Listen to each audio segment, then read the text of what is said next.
horse world for, I guess, I don't know, has it been 50 years now?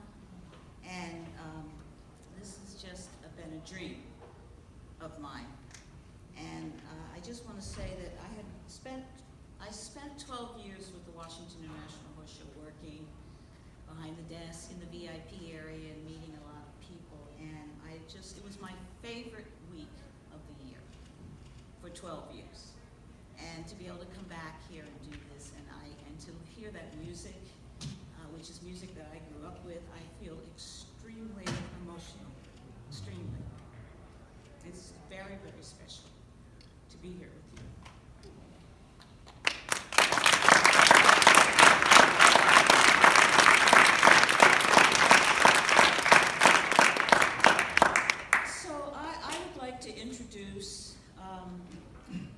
Someone who's getting a special award from us. One of the things that we had the pleasure of doing is a tremendous amount of research to see who was in the United States who was African American, who was working in the horse world.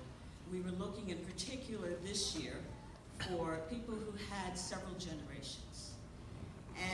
But then we came across Donna.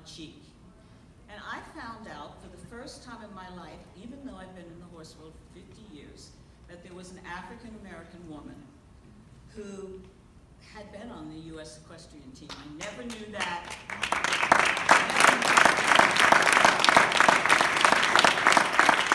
And so when we saw that, it was so perfect and important that we included Donna this first year.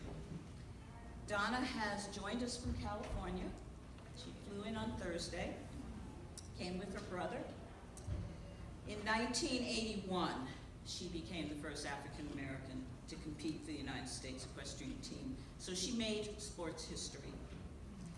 In 1977, she was the first African American equestrian inducted into the Women's Sports Hall of Fame. I did not know that either. And she really has been riding since she was a youngster. She knew she wanted to make her living in the horse world. Her parents were not in the horse world. In fact, I read that they grew up in Harlem in the city, but they got behind her. It's a pretty big thing in the African American family for everybody in the family to get behind a young person who's trying to make something happen. And instead of being as much about individualism, it's very, very much in our culture about coming together to support family. So Donna got that kind of support and went on to excel. She's had her own training barn. I saw that she really wanted to focus for a while on rehabbing horses that it looked to me that what she was really trying to do was to make sure horses who had been pushed too hard could be restarted and to have a new life. And she spent a lot of time doing that. And I also read that she's retired many times, but she keeps getting dragged back in. And so that may happen again. Donna was active in the hunter-jumper world for over 45 years, and I would really love to introduce you now to Donna G.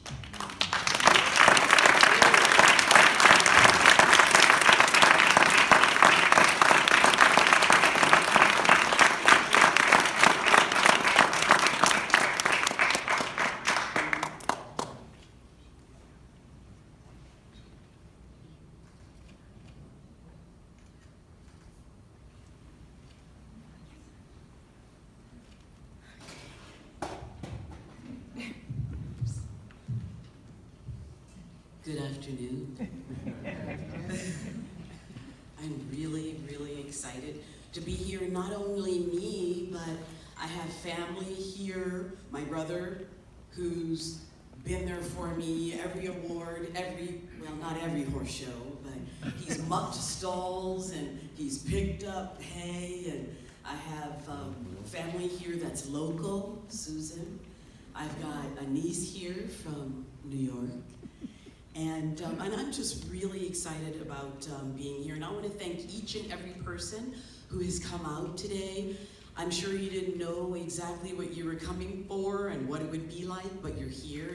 And and I'm grateful. I especially want to thank Roberta and Jess. Thank you for doing this. My understanding is that this award is part of a bigger effort by the United States Equestrian Federation to pursue DEI, diversity, equity, and inclusion. An action plan that was mentioned earlier was developed in June of 2020. I believe that the way forward and our example to accomplish this goal took place in Aachen this past summer during the FEI Youth Equestrian Games. This event featured team and individual jumping competitions for riders aged 15 through 18. This particular event provided a world-class platform for riders from 30 nations and 6 continents. But this was not the most impressive part of this event. The most impressive part that the United States needs to follow as they pursue this inclusion commitment is that all the horses were provided for.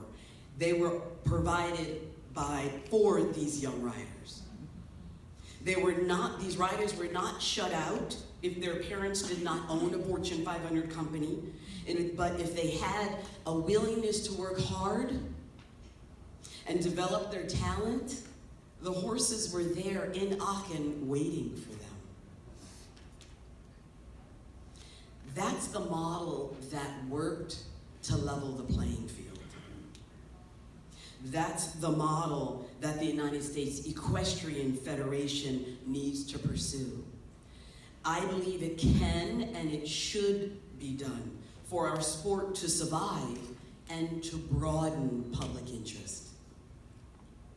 I understand that this will be a challenge, but a noble one in creating a show series for riders here in the United States that gives dedicated young horse lovers from all economic backgrounds and all colors the chance to make their dreams come true. Thank you for this honor to stand before you this day.